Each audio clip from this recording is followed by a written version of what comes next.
Big Boss the common man அப்படிங்கிற ஷோவோட episode 5 அதை பற்றி தான் நம்ம அந்த வீடியோவில் வந்து பேச போகிறோம். எபிசோடு 1, 2, 3, 4, 5 இந்த 5 எபிசோடில் எந்த எபிசோடு வந்து டிஆர்பி அதிகமாக இருக்கும் அப்படிங்கிறத மக்களாகிய நீங்களே வந்து கணிச்சிருப்பீங்க. எபிசோடு 1, 2, 3, 4, 5 நம்ம எல்லாருக்குமே தெரியும். இன்றைய எபிசோடு அப்படிங்கிறது வந்து பொதுவாகவே வந்து எல்லாருமே எதிர்பார்த்துக்கிட்டு இருந்த ஒரு எபிசோடு. ஏன் அப்படின்னு சொல்லி கேட்குறீங்கன்னா வச்சுக்கோங்க, ஒரு 2-3 நாளாகவே சோஷியல் மீடியாவில் வந்து ஒரு கண்டஸ்டன்ட் அந்த நைட் டேக்கா. ஸோ இந்த நைட் டேக்காவை வந்து வெளியில் போய் பேட்டி கொடுக்கறது, உள்ளே வந்து என்கிட்ட எல்லாருமே வந்து தகாத வார்த்தையில் பேசுனாங்க, அவங்க பேசுனது வந்து மன்னிப்பு கேட்கணும், நான் இதை வந்து ஒத்துக்க மாட்டேன் அப்படின்னு சொல்லிட்டு மாதிரியான விமர்சனங்களை வந்து ஜட்ஜாக இருக்கக்கூடிய ஆரி, ஓவியா மற்றும் ராஜு மேலே வந்து அடுக்கடுக்கான குற்றச்சாட்டுகளை, ராஜு கிடையாது மாயா, ஏன்னா அந்த இடத்துல வந்து ராஜு வந்து தப்பிச்சு ஓடிட்டான், இடையில சிக்கிறான், செஞ்சிடறாங்க, தப்பிச்சு ஓடி போயிட்டு நான் ஒரு ஓரமாக உட்காந்துக்கிறப்ப அப்படின்னு சொல்லிட்டு உட்காந்துக்கிட்டான். இப்போ சிக்கினது வந்து மாயா மேலே தான் செம்ம காண்டா இருக்காங்க அப்படின்னு நமக்கு தெரியுது. எல்லார் மேலேயுமே வந்து மாதிரியான விமர்சனங்கள் வந்து நிறைய வந்து வச்சுக்கிட்டு இருந்தாங்க, நம்மளால பார்க்க முடிஞ்சது. சரி, என்னதான்ப்பா நடந்துச்சு? சரி, இவங்க இந்த அளவுக்கு விமர்சனம் வைக்கிறதுக்கு ஒரு எல்லாரும் மாதிரியும் எல்லாரும் என்ன இவங்களை ரிஜெக்ட் பண்ண ஒரு விரக்தியில் வந்து வெளியில் போயிட்டு பேட்டி கொடுக்குறாங்களா அப்படின்னு சொல்லிட்டு பார்த்தா அது கிடையாது. ஆக்சுவலாக ஓப்பனாக சொல்லணும் அப்படின்னா, நான் ஆல்ரெடி சொன்ன மாதிரி இந்த 5 எபிசோடில் இந்த எபிசோடு தான் டிஆர்பி போயிருக்கும் அப்படின்னு சொல்லி சொல்கிறதுக்கான காரணம் என்ன அப்படின்னா, அதிகப்படியான கான்ட்ரவர்சி இந்த எபிசோடில் தான் இருந்துச்சு. நிறைய சண்டைகள் இருந்துச்சு. முக்கியமாக ஜட்ஜின்னு கூட பார்க்காம அது ஒரு மாதிரி வந்து சம்பவம் செஞ்சு விட்டாங்க பார்த்தீங்களா. இதுதான் இந்த எபிசோட ஹைலைட்டுன்னு சொல்லி சொல்லுவேன். சரி, ஓகே, அப்படின்னா நீ வந்து நைட் டேக்காவுக்கு சப்போர்ட் பண்ணுறேன் அப்படின்னு சொல்லி கேட்டிங்கன்னா அதுதான் கிடையாது. நம்ம ஸ்டார்டிங்லேருந்து பார்ப்போம், ஃபஸ்ட்டு கண்டஸ்டன்ட்லேருந்து பார்ப்போம். அப்போ நைட் டேக்காவோட கண்டென்ட் என்ன, அவங்க எதனால் வந்து உள்ள எலிமினேட் செய்யப்பட்டாங்க, ஸோ ஏன் அவங்களுக்கு வாய்ப்பு கொடுக்கல அப்படிங்கிறத பற்றி இந்த வீடியோவில் நம்ம கண்டிப்பாக பார்க்கணுங்க. ஏன்னா வந்து நம்ம நியூட்ரலாக பேசணும். சும்மா 19 அவங்க நைட்டி போட்டு வந்துட்டாங்க, அட்டென்ஷன் சீக்கிங் பண்ணிட்டாங்க அப்படிங்கிறதுக்காக மட்டும் அதை வந்து நம்ம வந்து ஒதுக்கி வச்சிட முடியாது. அதை தாண்டி அவங்கள்ட்ட சில விஷயங்கள் இருக்குது அப்படிங்கிறது நம்ம புரிஞ்சுக்கிறோம். ஸோ ஃபஸ்ட்டு கண்டஸ்டன்ட், இப்போ நான் ஆல்ரெடி சொன்ன மாதிரி இந்த Bigg Boss the common man அப்படிங்கிற ஷோ எப்படி இருக்குது அப்படின்னு சொல்லி கேட்டிங்கன்னா, ஆல்ரெடி ஒரு 10 பேர்கிட்ட வந்து செலக்ட் பண்ணிவிட்டு ஒரு ஷோவை ரன் பண்ணுறாங்க. இதை நான் போன வீடியோவில் சொல்லியிருப்பேன். எனக்கு திரும்ப அதை வந்து ப்ரூவ் பண்ணுறாங்க. அது ஒரு மிகப்பெரிய எக்ஸாம்பிள் என்ன அப்படின்னு சொல்லி கேட்டிங்கன்னா, இன்றைக்கி வந்து ஃபஸ்ட்டு கண்டஸ்டன்ட், அவங்க பேர் என்ன, பேபி பிரபாகரன். சரி, ஓகே, அவங்க நல்லா பண்ணாங்களா பேசுனாங்களா அப்படிங்கிறதுலாம் வேற.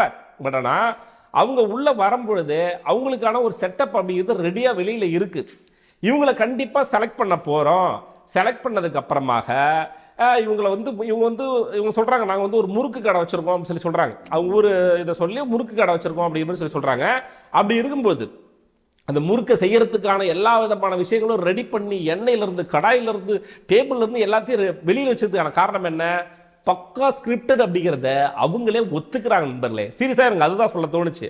அதனால தான் வந்து எல்லாத்தையும் வந்து ப்ரிப்பேர் பண்ணி ரெடி பண்ணி வச்சுருக்காங்க. சரி, ஓகே, இன்னொரு காரணம் என்னன்னு சொல்லி கேட்டிங்கன்னா, ஒரு கண்டஸ்டன்ட் வந்த உடனே அந்த கண்டஸ்டன்ட் கொடுக்குற இம்பார்ட்டன்ட், இப்போது இவங்க நினச்சாங்க அப்படின்னா வர்ற கண்டஸ்டண்ட்டை டிமோட்டிவேட் பண்ணி அவங்கள்ட்ட கேள்வி கேட்காம, அவங்களுக்கு ஸ்பேஸ் கொடுக்காம, அவங்களுக்கு டைம் கொடுக்காம அவங்க அனுப்பி விடுறத சில பேர் பண்ணுறாங்க. அதை நம்ம பார்த்துக்கிட்டு இருக்கோம். ரெண்டாவது, யாரை இவங்க வந்து ஆல்ரெடி செலக்ட் பண்ண கண்டஸ்டண்டோ அவங்க வந்து நல்லாவே பண்ணலை அப்படின்னா கூட, அவங்க பர்ஃபார்மே பண்ணலனா கூட, அவங்க சரியாக பேசவே இல்லைனா கூட அவங்கள பேச வச்சு அவங்களுக்கு வந்து கண்டென்ட்டை கொடுத்து அவங்கள வந்து ஒரு மாதிரி வந்து எப்படி கம்ஃபர்ட் ஆக்கி, ஆக்சுவலாக அந்த இடத்துல வரும்போது பயம் இருக்குங்க ஃபஸ்ட்டு எல்லாருக்குமே. ஏன்னா வந்து ஜட்ஜ் இருக்கிறாங்க, ஒரு பெரிய மேடை இருக்குது, இங்கே வந்து எப்படி பேச அப்படி ஒரு பயம் இருக்கும். அந்த பயத்தெல்லாம் உதறி தள்ளிட்டு ஒரு கம்ஃபர்ட் ஜோன் கொண்டு வரணும். அப்போனா தான் உங்களால் வந்து பர்ஃபார்ம் பண்ண முடியும் அந்த இடத்துல. ஸோ அதில் தான் நிறைய பேர் வந்து திறமை இருந்து உள்ளே வந்து பேச முடியாமல், இது பண்ண முடியாமல் போயிடுறாங்க. அது எல்லாமே அக்செப்ட் தான். ஏன்னா வாய்ப்புங்கிறது ஒரு டைம் தான் அமைன்னு வச்சுக்கோங்களேன். அந்த வாய்ப்பை சரியாக பயன்படுத்திக்கணும் அப்படி, இது வந்து என்னுடைய கருத்து அதுதான். பட் இருந்தாலும் இவங்க நினைக்கிறவங்களுக்கு மட்டும் எக்ஸ்ட்ரா ஸ்பேஸ் கொடுத்து அவங்கள வந்து கம்ஃபர்ட் பண்ணி அவங்கள வந்து பண்ணி உள்ளே எடுத்துகிட்டு வரதுக்கான ஆயத்தம் அப்படிங்கிறது விஜய் டிவி பண்ணிக்கிட்டு இருக்காங்க பலகாலமாக. விஜய் டிவி பண்ணுற பாலிடிக்ஸ் அப்படிங்கிறது இதுதான். இது தெரியாமல் தான் இப்போ உட்காந்து பார்த்துக்கிட்டு இருக்கோம். ஸோ அதில் தான் அவங்க வந்து வராங்க. எப்படிங்க அவங்க வராங்க, அவங்க குவாலிஃபைடா டிஸ்குவாலிஃபைடான்னு தெரியாமலே அவங்களுக்கான செட்டப் எப்படிங்க வச்சுருப்பாங்க. ஒருவேளை டிஸ்குவாலிஃபைடு அப்படின்னா அவங்கள வந்து ஜாலியாக ஃபன்னாக கூப்பிட்டு வச்சு அவங்க வந்து முறுக்கு சுட்டு அவங்க கொடுப்பாங்களா? அவங்க குவாலிஃபைடு அப்படின்னா தான் அதெல்லாம் பண்ணுவாங்க. ஸோ இதுலேருந்து தெரிய வேணாமா இது ஸ்கிரிப்டட் அப்படின்னு? இது ஒரு பக்கம் இருக்குதுங்க. ரெண்டாவது, ஒரு கண்டஸ்டன்ட் வராங்க. நம்ம ஆல்ரெடி நான் சொன்ன மாதிரி சோஷியல் மீடியாவெலாம் ரொம்ப ஃபேமஸ்ஸு. அவங்க பேர் என்ன, பிரியவர்ஷினி. இந்த சைடு வந்து கமலின்னு சொல்லிட்டு ஒரு கண்டஸ்டன்ட் வராங்க. 2 பேர் வராங்க. நான் நோட் பண்ணி வச்சுருக்கேன் என்னென்ன போய் இருந்துச்சு அப்படின்னு சொல்லிட்டு. ஃபஸ்ட்டு இவங்க உள்ளே வரும்பொழுதே வந்து ஒரு இதோட தான் வராங்க. ஓப்பனாக சொல்லணும் அப்படின்னா வந்து அவங்களுக்கு நான் சப்போர்ட் அப்படின்லாம் சொல்ல மாட்டேன். ஏன்னா வந்து அவங்களும் வந்து அட்டென்ஷன் சீக்கிங்காக தான் பண்ணுறாங்க. அவங்க வந்து அவங்கள தனித்தன்மையாக காமிச்சிக்கணும் அப்படிங்கிறதுக்காக தான் பண்ணுறாங்க. பட் ஆனால் அந்த மேடையில் அது தப்பு இல்லைன்னு தான் சொல்லுவேன் நான். சரி, ஓகே டன். இவங்களை நீங்கள் செலக்ட் பண்ணலை அப்படின்னா, இதுக்கு முன்னாடி ஒருத்தர் வெங்கடேசன் ஒரு ஆளை செலக்ட் பண்ணாங்களா ஒரு 2 days பிஃபோர். அதாவது வந்து நான் நாட்டை மாற்ற போகிறேன், இந்த இந்தியாவையே மாற்ற போகிறேன், இந்த சென்னையை மாற்ற போகிறேன், உங்கள் வாழ்க்கையை நான் தான் மாற்ற போகிறேன். அதாவது பக்கா திவாகர் தனம். அது திவாகர்னா யார்? நம்ம தர்பீஸ் தனம். தர்பீஸ் எப்படின்னா, தன்னை வந்து ஒரு பெரிய ஹீரோ, நான் வந்து ஒரு எப்படி சொல்கிறது, நான் வந்து சிவகார்த்திகேயன் ஈக்குவல், நான் வந்து அஜித்துக்கு ஈக்குவல், நான் வந்து சூர்யாக்கு ஈக்குவல், நான் வந்து அவங்களுக்கு மேலே, நான் அப்படி இப்படி சொல்லிட்டு ஒரு மனநலம் குன்றிய மாதிரி வந்து தன்னைத்தானே பொழுந்துக்கிட்டு அவன் ஒரு தனி உலகத்தில் வாழ்வான் பார்த்தீங்களா? ஸோ அதேமாரி சேம் கேட்டகரி தான் இந்த வெங்கடேசன் அப்படிங்கிற ஒரு ஆள். ஸோ அந்த ஆள் எந்த விதமான திறமை இல்லை. எதனால் எடுத்தாங்க அப்படின்னா, வந்து 5 நிமிஷம் பைத்தியக்கார மாதிரி பேசிட்டு இருந்தான். அது என்ன பேசினா? மோட்டிவேஷனாக எதுவும் பேசல, ஃபன்னாக எதுவும் பேசல, எதுவுமே பண்ணல. நாட்டை மாற்ற போகிறேன், உலகத்தை மாற்ற போகிறேன், ஒன்றை மாற்ற போகிறேன், எல்லாத்தையும் மாற்ற போகிறேன், நான் தான் ஹீரோ, எனக்கு கீழே வேலை செய்கிறான், அவனுக்கு மேலே நான் அவனை மட்டும் ஸ்பெசிஃபிக்காக சொல்ல. இவங்களோட செலெக்ஷன் அப்படிங்கிறது ஸ்டில் அதே டேஸ்ட்டில் தான் இருக்குது. நமக்கு திவாகர் செலக்ட் பண்ண மாதிரியோ, ஸோ இதுக்கு முன்னாடி இந்த கலைன்னு ஒரு ஆள், அந்த மாதிரி இந்த மாதிரி ஆட்களை செலக்ட் பண்ணுற அதே டேஸ்ட்டில் தான் ஸ்டில் இவங்க இருக்கானுங்க. அதுக்கு ஒரு மிகச்சிறந்த எடுத்துக்காட்டு தான் இப்போ இவனை செலக்ட் பண்ணது. சரி, ஓகே, இவனை நீ செலக்ட் பண்ணுற அப்படிங்கும்போது இவங்களையே நீ செலக்ட் பண்ணக்கூடாதுன்னு நான் கேட்குறேன். இந்த நைட்டேக்கா இருக்காங்க பார்த்தீங்களா? அப்போ அவங்களுமே வந்து கண்டென்ட் கொடுத்துருக்காங்களே. ஓப்பனாக சொல்லணும்னா அவங்க தான் ஹையஸ்ட் டிஆர்பி உனக்கு கொடுத்துருப்பாங்க. இன்னைக்கு எபிசோடு தான் உனக்கு ஹையஸ்ட் டிஆர்பியாகவே இருக்கும். இன்னைக்கு எபிசோடு தான் அதிக பேர் பார்த்துருப்பாங்க. என்ன காரணம் அப்படின்னா, சரி என்னதான்ப்பா நடந்துச்சு, என்னதான் ஃபைட் உங்களுக்குள்ள எல்லாருக்குமே தெரியும். நமக்கு வந்து ப்ரோமோலே பார்த்தாச்சு. அவங்க நைட்டி போட்டு வராங்க. நைட்டி போட்டு வரும்போது இது நைட்டி இதுக்கு நம்ம மாயா அவங்களோட இதில் வந்து நைட்டி வந்து என்ன அட்டென்ஷன் சீக்கிங். ஆமாம், அட்டென்ஷன் சீக்கிங்கிறது நமக்கும் தெரியும், பார்த்துக்கிட்டு இருக்க ஆடியன்ஸுக்கும் தெரியும், உங்களுக்கும் தெரியும். தெரிஞ்சிச்சா? யூனிக்காக உங்களை காமிச்சிக்கிறாங்க அவங்களோட ஒரு முயற்சி. பட் நான் இவங்களை வந்து சப்போர்ட் பண்ணுறேன் அப்படின்னு நினைக்காதீங்க. உங்களோட நீங்கள் எப்படி செலக்ட் பண்ணுறீங்களோ அதே டைப்பில் தான் அவங்க வந்திருக்காங்க. நீங்கள் எப்படி செலக்ட் பண்ணுறீங்க? நான் ஒரு கிரிக்கெட்டை தான் செலக்ட் பண்ணுவேன்ப்பா, அவன் என்ன வேணா இருக்கட்டும், அவன்கிட்ட திறமை இதெல்லாம் எதுவுமே இல்லைனா கூட அவன் பாட்டு லொடன்னு பேசி ஏதாச்சும் ஏதாவது ஒன்று கலைபுரத்தை பண்ணி ஒரு டிஆர்பி கொடுத்துருவான் அப்படிங்கிற ஆளை தான் நீங்கள் செலக்ட் பண்ணுவோம். அப்படின்னா இவங்களை ஏன் நீ செலக்ட் பண்ணல அப்படிங்கிறதுக்கான காரணம் இருக்குது. ஏனென்றால் இவங்க வந்து ஜட்ஜு கிட்ட ஒருத்தரையும் பதிக்கல.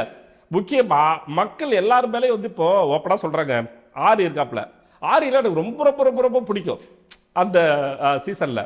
பட் இப்போ ஆரியை யாருக்கெல்லாம் பிடிச்சதோ அவங்களாம் விமர்சனம் பண்ணிக்கிட்டு இருக்காங்க. ஆரி ஜட்ஜ் பண்ண தெரில, ஆரி ஒன்றுமே இல்லை. நேற்றுக்கு ஒரு எபிசோடில் 2 பேரை வந்து ஒரு கேள்வி கேட்பாரு, நான் இது முன்னாடியே சொன்னேன் அப்படின்னு சொல்லியிருப்பாரு. அப்புறம் கடைசியில் நீங்கள் சொன்ன மாதிரி ஞாபகம் நான் சொல்லவே இல்லை, நீங்கள் எப்படி சொன்னேன்னு சொல்லலாம் அப்படின்னு சொல்லிட்டு அவங்களே ட்விஸ்ட் அடிக்கிறது. அப்புறம் கண்டஸ்டண்ட்டுக்கு நேரெதிராக வந்து அவங்களுக்கு வந்து ஒரு ரெஸ்பெக்ட் கொடுக்காம இருக்கிறது, இல்லை திறமையை பகுப்பாய்வு பண்ணி அவங்களுக்கு வந்து வாய்ப்பு கொடுக்காம இருக்கிறது. இந்த மாதிரி நிறைய விஷயங்களில் வந்து விமர்சனம் பண்ணி ஆரியை ரசிக்கிறவங்களே இப்போ விமர்சனம் பண்ணுற மாதிரி ஒரு நிலைமை. இந்த சைடு ஓவியா ஆக்சுவலாக வந்து நான் தண்ணி கேன் போட வந்தேன் மேடம் அப்படின்னு சொல்லுவாங்கல்ல, அந்த மாதிரி சம்பந்தமே இல்லாமல் ஒரு கேள்வியும் கேட்கல, யாரையும் வந்து பெருசாக வந்து இது பண்ணல, செலக்ட் பண்ணல, எதுவுமே பண்ணாமல் உட்காந்துட்டு இடையில ஓகே டன், நீங்கள் வந்து என்ன சிரிக்க வைப்பீங்களோ, நீங்கள் வந்து அப்படி பண்ணீங்களோ. ஆக்சுவலாக ஓவியா சீசன்லாம் வந்துட்டாலும் ஓவியாவுக்கு ஃபயர் ஓட்டு போட்டேன் சீசன் 1. ஐயோ பாவம், அந்த பொண்ணை போட்டு ஒரு வீடே சேர்ந்து வீடு கட்டே அடிக்குது அப்படின்னு சொல்லிட்டு அவ்வளோ சப்போர்ட் பண்ணேன். பட் என்ன பிரச்சனைனா, நல்ல பேரோட வெளியே போனவங்க எல்லாரும் உள்ளே வந்து நாரி போய் போகிற மாதிரி ஒரு சுச்சுவேஷன் ஏற்படுது. இதெல்லாம் தாண்டி எங்காலும் ராஜு எந்த இடத்துல காமெடி பண்ணணும்னு தெரில, எந்த இடத்துல நார்மலாக பேசணும்னு தெரில, சீரியஸாக இருக்க வேண்டிய இடத்துல ஃபன்னாக இருக்கிறான், ஃபன்னாக இருக்க வேண்டிய இடத்துல சீரியஸாக இருக்கான். சரி, அவங்க பண்ணுறது காமெடி, அப்படி சில இடத்துல ஒரு பண்ணுற காமெடியும் டைமிங்கும் ஒர்க் அவுட் ஆகுது, நான் இல்லைன்னு சொல்ல. ஆனால் எல்லா இடத்துலையுமே அது ஒர்க் அவுட் ஆகலையா, இரிட்டேட்டிங்காக இருக்குது அப்படிங்கிறத நானும் அந்த இடத்துல சொல்லிக்கிறேன். ஸோ இப்படிலாம் இங்கே உட்காந்துக்கிட்டு இதுக்கு நடுவில் மாயாவை பற்றி நான் சொல்லுவாங்க வேணும். மாயா வந்து எப்படி ஒரு மாதிரி வந்து லெஃப்ட் ஹேண்டில் எல்லாத்தையும் டீல் பண்ணுவாங்க. அப்படிங்கிற மாதிரி வந்து அவங்க என்ன வாயில் வருதோ அப்படி தான், அவங்க மைண்டில் எப்படி வருதோ அப்படி தான். யாருக்கும் மரியாதை இல்லை, யாருக்கும் ரெஸ்பெக்ட் கிடையாது. சேம் லைக் அதே பேட்டர்ல தான் இன்னைக்கு சில பேர் வந்து சிக்கினாங்க. ஸோ அதில் தான் வந்து இவங்க வந்து இந்த அக்கா வந்து மாட்டிக்கிட்டாங்க, நைட்டேக்கு வந்து மாட்டிக்கிட்டாங்க. இவங்க அட்டென்ஷன் சீக்கிங் பண்ணாங்க. இவங்க வந்து தன்னை வந்து யூனிக்காக காமிக்கணும், எல்லாரும் இவங்களை பற்றி பேச நினைக்கிறாங்களா, பண்ணாங்க. ஆக்சுவலாக அது தானங்க உங்கள் கண்டென்ட்டு, அதை தானங்க நீங்கள் எதிர்பார்க்குறீங்க. அப்படி இருக்கும்போது ஏங்க நீங்கள் செலக்ட் பண்ணல அப்படிங்கிறது தான் என்னுடைய கேள்வியாக இருக்குது. இது நீ சப்போர்ட்டர் எடுத்துக்கிட்டாலும் எடுத்துக்கோ, இல்லை நீ பண்ணுற பேட்டர்ல நீ எப்படி வந்து செலக்ட் பண்ணுறியோ அதே பேட்டர்ல நீ பண்ணும்போது நீ ஏன் செலக்ட் பண்ணல அப்படிங்கும் போது ஒன்று எதிர்த்து பேசிட்டாங்க.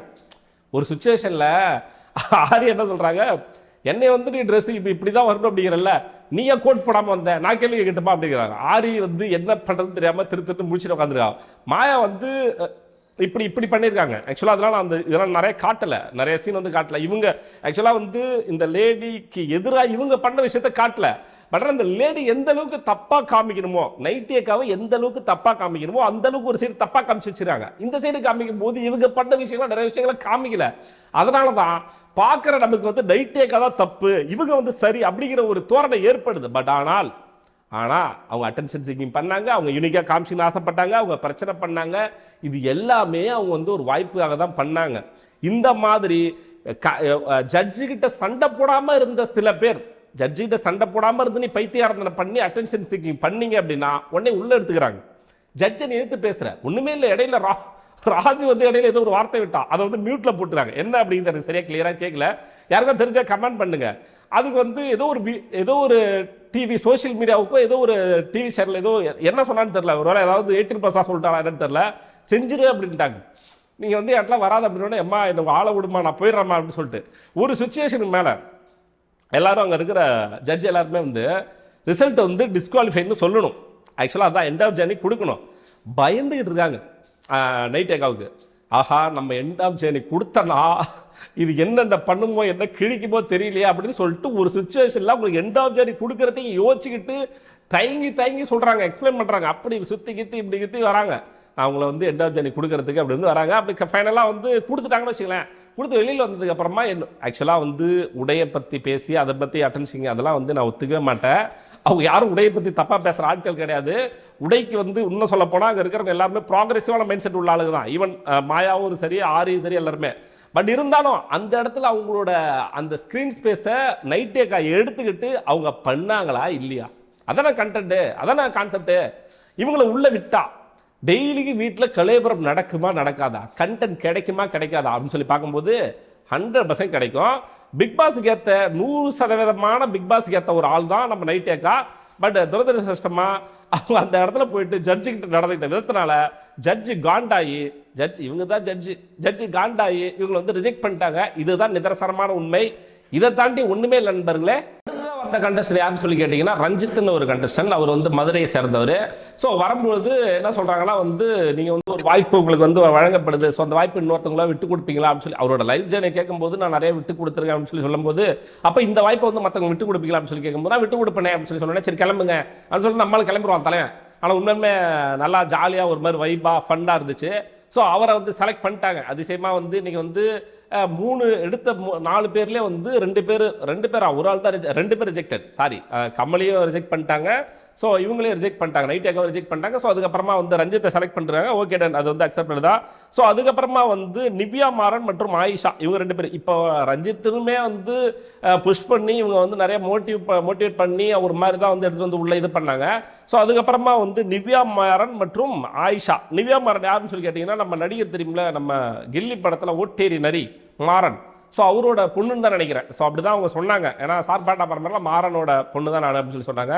ஸோ அவங்களும் ஆயிஷா அப்படிங்கிற 2 பேரும் வந்திருந்தாங்க. அவங்க வந்து இவங்க வந்து அவங்களோட அப்பா சென்டிமெண்ட் சொல்லி, அப்பாவோட இதை சொல்லி அவங்க சொல்லி பேச, இந்த சைடு வந்து அவங்களும் ஒரு மாதிரி எமோஷனலாக பேச, 2 பேருக்குமே வந்து எண்ட் ஆஃப் ஜர்னி கொடுத்து போதுமா எங்களுக்கு வேண்டாம் அப்படிங்கிற மாதிரி வந்து கொடுத்து அனுப்பிவிட்டாங்க. ஸோ அதுக்கப்புறமா வந்து இந்த ட்வின்ஸும் அப்புறம் வந்து கேஷோன்னு ஒருத்தன், அதாவது வந்து இந்த பிக் பாஸ் வாய்ப்பு வேண்டி ஒருத்தன் வந்து கன்னியாகுமரியில் நடந்து வந்தான் பார்த்தீங்களா, சேம் அவனை மாதிரி தான்.